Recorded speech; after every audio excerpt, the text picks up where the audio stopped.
del siglo XIX, Argentina estaba en un proceso de consolidación como nación independiente. La literatura gauchesca se desarrolló en este contexto como una forma de expresión que reflejaba la identidad nacional y la cultura popular. Este movimiento literario argentino fue caracterizado por la utilización del personaje del gaucho y su registro oral por parte de autores cultos y urbanos.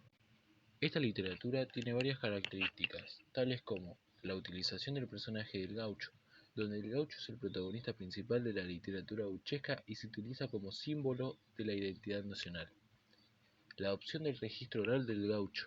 En esta literatura se adopta el registro oral del gaucho utilizando la lengua coloquial y la estructura narrativa propia de la tradición oral.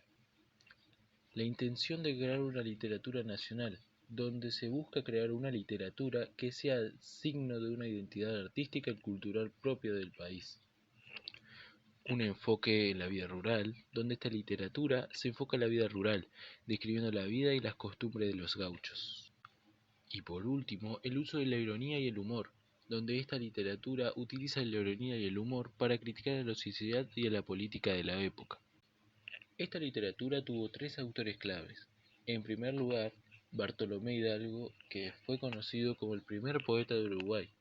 Es considerado también el primer autor gauchesco propiamente dicho. Luego sigue Hilario Escazú, quien siguió la brecha abierta por Hidalgo. Hasta 1851, su producción con el seudónimo principal de Paulino Lucero se caracterizó por el tono sombrío del corte antirrocista.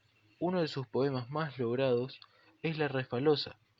Y por último, el escritor clave de este video es Estanislao del Campo, quien nació en Buenos Aires en 1857.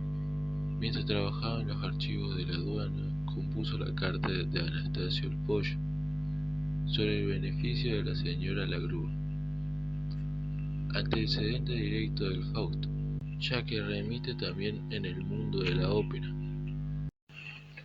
En la obra Fausto de Estanislao del Campo podemos resaltar algunos puntos, como por ejemplo la utilización del personaje del gaucho como el símbolo de la identidad nacional, la adopción del registro oral del gaucho y la lengua coloquial, también la intención de crear una literatura nacional y propia del país, además la influencia de la tradición oral y el uso de elementos como la payada y el romance, el uso de la ironía y el humor para criticar la sociedad y la política de la época. La estructura de la obra se basa en el diálogo entre dos gauchos que se encuentran en el Bajo de Buenos Aires, la narración de la ópera de Fausto por parte de Anastasio, el contraste entre la cultura letrada y la cultura popular y sus respectivos entornos, la ciudad y el campo. La obra Fausto es una narración gauchesca que se desarrolla en 6 partes. La obra describe el encuentro entre dos gauchos, Anastasio y Laguna, y la narración de Anastasio sobre su experiencia en una representación de la ópera Fausto.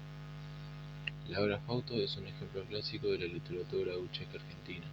Algunos aspectos destacados de la obra son la oposición entre la cultura letrada y la cultura popular, la utilización del personaje del gaucho como símbolo de la identidad nacional, la opción del registro oral del gaucho, el uso de la ironía y el humor para criticar la sociedad y la política de la época, y la oposición entre la ciudad y el campo.